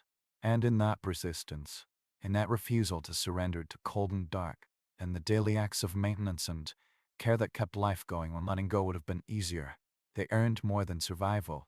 They earned the right to be remembered, the right to have their knowledge recognized as true understanding and not lucky accident, the right to be seen, not as primitive people barely scraping by, but as experts in a kind of survival that required wisdom, courage, and a deep, abiding competence. They deserve profound respect, the acknowledgement that what they knew was real knowledge, that the way they lived demonstrated mastery of their environment, not helpless subjection to it. The teepee was not a primitive dwelling, but a sophisticated solution that worked precisely because it was designed by people who understood their world with an integrity no formal education could replicate, by people who knew through lived experience principles modern science would only approximate through theory and experiment. And in quiet moments, in the space between words and thoughts, their presence remains, not supernatural, but real as all human history remains, as real as the way the past continuously shapes the present, even when we are not aware of it. They are there in the ability to endure cold, in the capacity to find solace under harsh conditions, in the knowledge that humans can adapt to almost anything given time and necessity. They are there in the understanding that survival is not only physical, but spiritual, that it is not merely about staying alive, but about remaining human, about preserving the things that make life worth living even when life itself is hard. The winter teepee stands as a witness to this truth, as evidence that humans have always been more than their immediate environment suggests. That intelligent adaptation runs deeper than technology or formal education, and in studying it, in trying to understand how it worked and why it succeeded, We may learn not only about history, but about ourselves, about capacities we still possess but rarely need to use, about kinds of knowledge that persist in forms we no longer recognize, that might become available again if we learn to look. Not all Tipis were equal. Not all families went to sleep with the same degree of discomfort. This is a fact that complicates the narrative. That asks us to acknowledge that even in societies we romanticize as egalitarian, privilege existed, and that when storms howled across the winter prairie, that privilege manifested in very material ways. The difference was not wealth as modern people understand it. There were no bank accounts, no accumulated currency, no real estate generating passive income. But there was social status earned through different means: spiritual authority, bravery proven in war, successful leadership in the hunt, or simply the accident of birth into a family with prestige and its corresponding obligations. And that status translated into advantages when winter made survival a daily negotiation.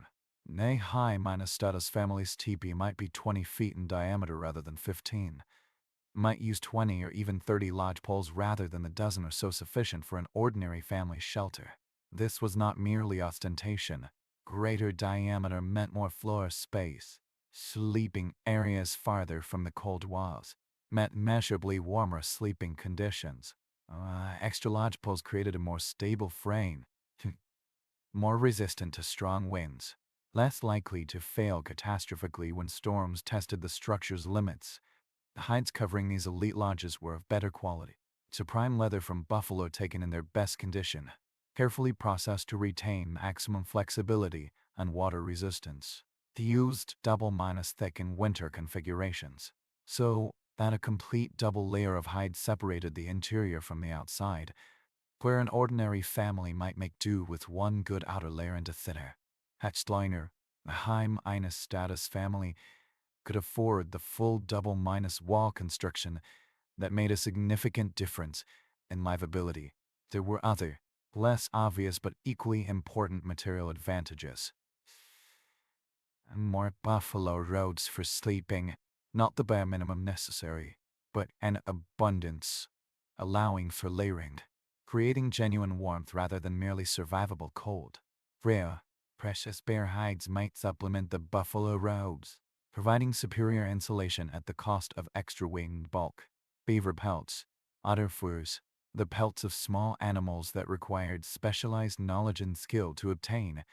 These might appear as supplemental bedding, as extra layers for moccasins, as the difference between fingers that remained functional all night and fingers that went numb and painful with cold. Fuel supplies also favored the elite. A high-status family could command extra labor younger relatives. Families who owed favors through complex networks of reciprocal obligation. Individuals seeking to prove their reliability and worth.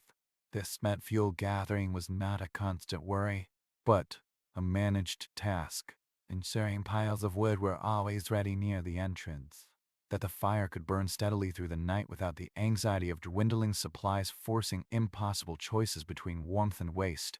But perhaps the deepest privilege was the most intangible: the presence of a dedicated fire-ender. In an ordinary family, everyone took turns with fire-ending duties. Everyone sacrificed sleep. Everyone endured the abrupt transition from warm robe to colder multiple times. But in an elite lodge, there might be a young relative, a nephew, a younger brother, someone establishing his place in the family hierarchy whose duty was specifically to maintain the fire through the night, allowing others to sleep more deeply, or continuously, with fewer interruptions. This young man would sleep more lightly, stay near the fire, be responsible for adding wood, adjusting embers, ensuring the heat kept coming through the dark hours.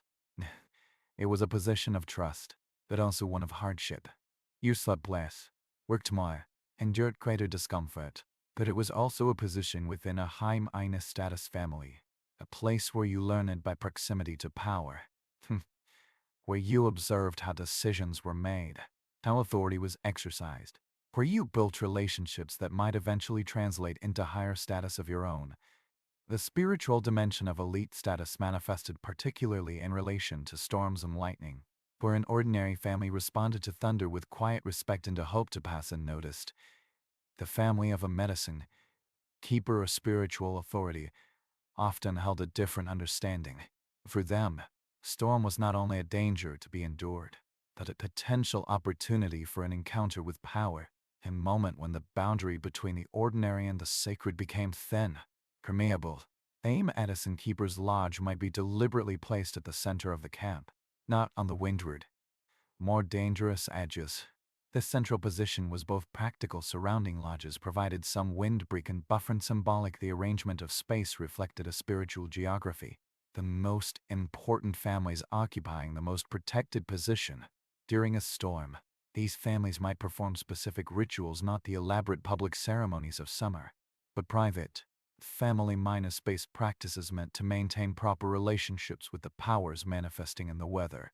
Certain herbs might be burned, certain prayers recited, certain items arranged or handled in prescribed ways. These practices, whatever their objective efficacy, created a sense of agency, a sense of doing something rather than merely enduring, of establishing a relationship with the storm rather than simply submitting to its violence. There are accounts, passed down through oral tradition and later recorded by anthropologists, of Tip is struck by lightning being interpreted not as disaster but as a confirmation of power, as a dangerous blessing that elevated rather than destroyed. A lodge struck by lightning might be temporarily abandoned, but would be understood as having been touched by sacred power, having received an initiation that marked it and its occupants as special. Objects produced by the strike was showing distinctive burn patterns, stones fused or cracked by intense heat.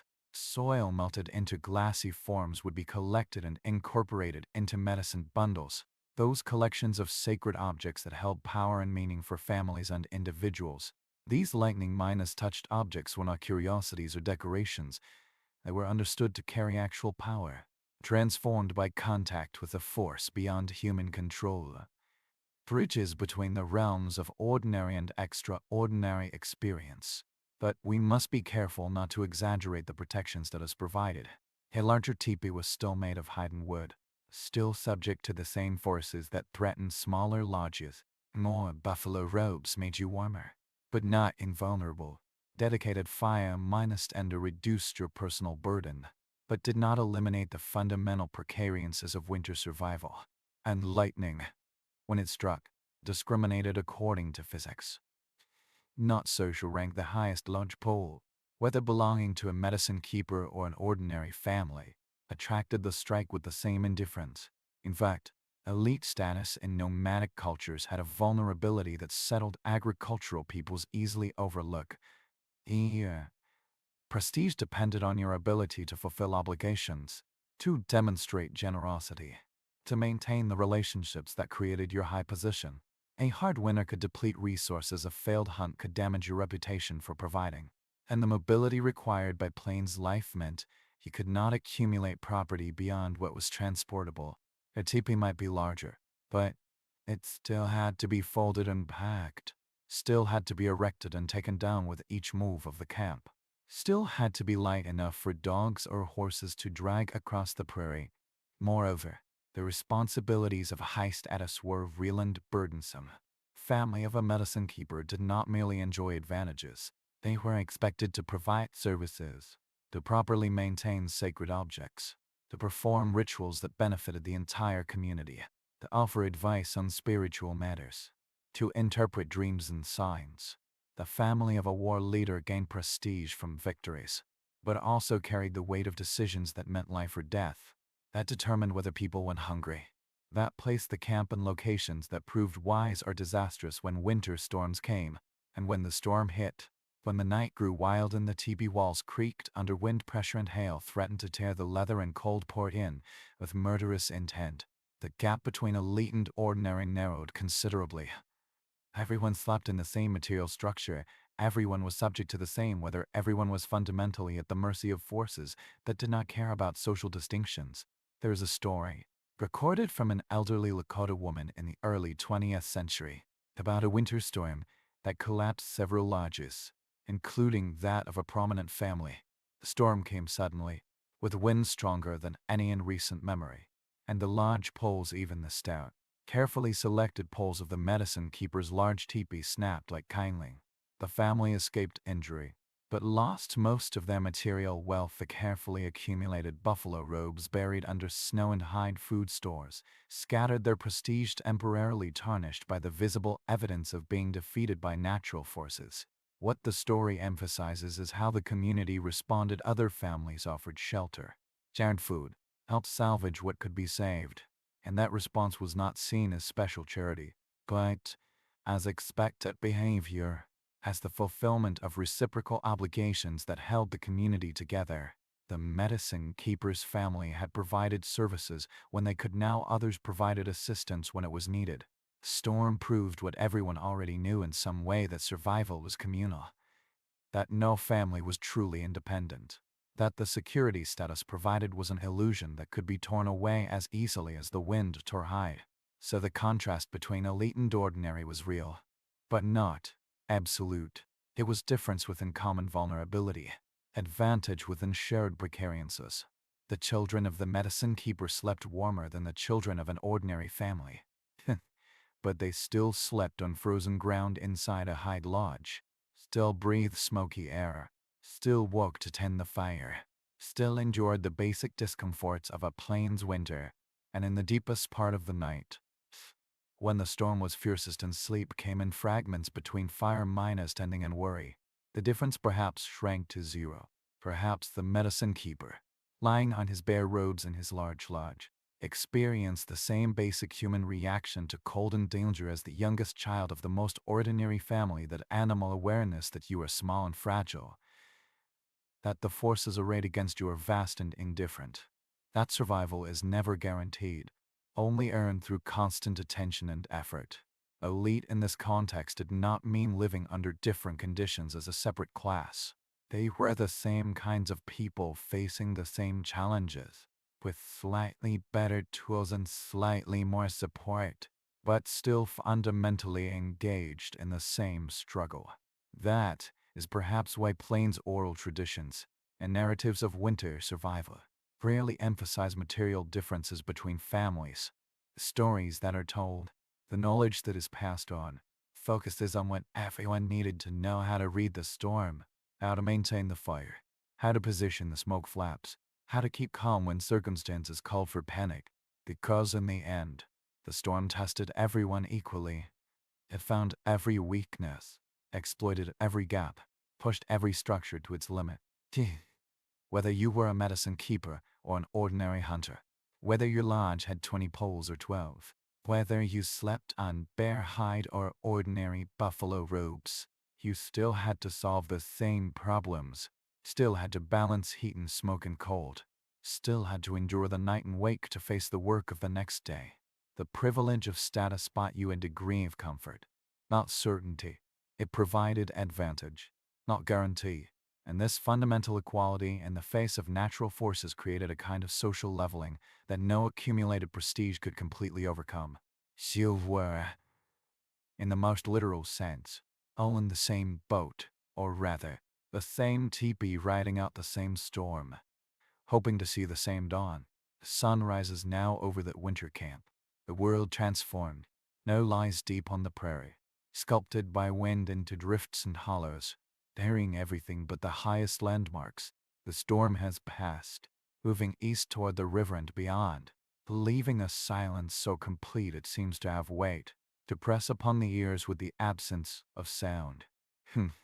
Inside the teepee, What Dewey and her family are waiting, emerging from buffalo robes into air cold enough to make breath visible, beginning the day's necessary work with the quiet efficiency of people who have performed the same actions countless times before. The fire is stoked back to life. Snow is gathered to melt. Hides are checked for damage. Life continues because it must, because there is no other choice, because survival is not a single dramatic act, but an endless succession of small, mundane, necessary tasks. And in the camp, in dozens of other lodges, other families are doing the same, entering the same cold dawn, facing the same work, ordinary and delete, young and old, strong and frail, all moving through the same rhythms, All participants in the ancient dance of survival their ancestors performed and their descendants would perform for generation after generation, winter after winter, until the world changed in ways they could not imagine and the teepee became memory rather than home. We have entered that memory tonight, tried to understand what sleep meant when it was never certain, and warmth was always threatened. Then the simple act of closing your eyes and yielding to rest required more courage than most modern people have ever needed to show, and perhaps we have felt an echo of that cold, a shadow of that vulnerability, a distant sense of what it was to be human before central heating, uninsulated walls, and weather forecasts that warned of coming storms days in advance. And what have we learned? We have learned that comfort is not natural, is not the human default state, but something achieved through effort and ingenuity, through knowledge accumulated over generations. We have learned that peoples we once dismissed as primitive were, in fact, sophisticated engineers of thermodynamics and structural stability, using tools and materials that seem laughably inadequate to modern builders but which, applied with skill and understanding, proved sufficient. Oh, we have learned that sleep, something we take as a simple biological necessity, was once a more complex experience, segmented, interrupted, intertwined with responsibility and awareness, blurring the lines between consciousness and unconsciousness, between individual and community, between bodily and spiritual experience. We have learned that rest was earned, not assumed achieved, not expected a tiny, daily victory, not an automatic right. But perhaps most importantly, we have learned about human resilience, about our species' ability to adapt to conditions that seem impossible until you have lived in them long enough for them to become simply the circumstances of life. The plains people slept in Tipis through winter storms, not because they were exceptionally tough or uniquely capable. They did it because the environment demanded it, because it was the life they were born into, because the alternative to adaptation was death. And they did not only survive, they thrived. They built rich cultures, developed sophisticated technologies, created art and music and stories that carried meaning and beauty. They did not merely endure hardship, they lived full human lives, experienced joy and sorrow, love and loss, victory and defeat, all against a backdrop that seems to us unbearably harsh, but which to them was simply the only world they knew. You lying in your own bed now, in your own heated room, separated from the outdoor cold by walls and insulated doors and windows, and the miracle of modern climate control, are the inheritor of their persistence. You exist because they endured. Your comfort is built upon their discomfort. Your ease was purchased by their effort. Your certainty of warm sleep was won by their uncertain sleep on frozen ground, under buffalo robes, in hide lodges that swayed and creaked in the wind and sometimes collapsed when storms were too violent to survive. This is not to romanticize their hardship, or to suggest that modern comforts are worth less because they were achieved rather than always existing. It is to say that remembering matters, that understanding where we come from matters, that respecting the knowledge and courage of those who came before is more than an exercise in historical curiosity, is an acknowledgement of a debt, of a continuity, of the long chain of human experience that connects us across time to every person who ever lay down to sleep in uncertainty and woke to face another day of necessary work. The teepee stands empty now in your imagination. Dawn has fully come, the camp alive with activity, smoke rising from multiple lodges, the sound of dogs barking and children playing in the new snow, the ordinary business of life continuing. But the teepee itself, that cone of leather and wooden poles that sheltered a family through the night's fury, stands quiet, patient, waiting for the next night, when it will again become refuge, sanctuary, the thin barrier between human frailty and nature's indifference. And if you listen closely in the quiet space you are drifting toward now, between waking and sleep, you might hear something, not quite a sound, not something you could record or measure, but a presence, a memory, the accumulated weight of a million nights of sleep under conditions you have tried to imagine tonight, of a million families who made the same choices what we made, solved the same problems, endured the same cold, found the same tiny comforts in fire and closeness and the human stubborn refusal to surrender to circumstance. They are there in your breath, in the rhythm of your heartbeat, in the genetic code that built your body according to patterns refined over generations of survival. They are there in your ability to rest despite uncertainty, in your ability to close your eyes and believe you will wake, in your ability to surrender consciousness with faith that the world will still be there when you return. Now go to sleep with gratitude for the warmth around you, for the walls that hold back the wind, for the certainty that you will wake comfortable rather than cold, rested rather than exhausted. Go to sleep with a little recognition for those who slept before you, who made your ease possible through their endurance, who passed down not only genes but knowledge, not only life but the skills and wisdom that made life worth living even in its hardest moments. The prairie wind is quieting, the stars fading as the sky lightens with dawn. Somewhere in the memory of the world, a teepee stands on the horizon, smoke rising from its beak, family sleeping inside, safe for now, survived, persisted, lived, and through threads invisible but unbreakable, through the simple fact of your existence and the long, difficult journey that brought human life from those frozen plains to this moment, to this warm bed, and to this quiet invitation to rest. You are connected to that teepee, to that family, to that precarious moment of safety. Now let go. Let history drift away. Let the cold recede into the memory where it belongs. Let yourself sink into sleep, into a darkness that is no longer dangerous, into a rest your ancestors won for you through a million nights of endurance. They survived so that you might sleep. And in sleeping, you honor them. You prove that their struggle was worth it, the cold, the fear, the exhaustion, the endless work of staying alive. All of it was worth it. Good night. Sleep well.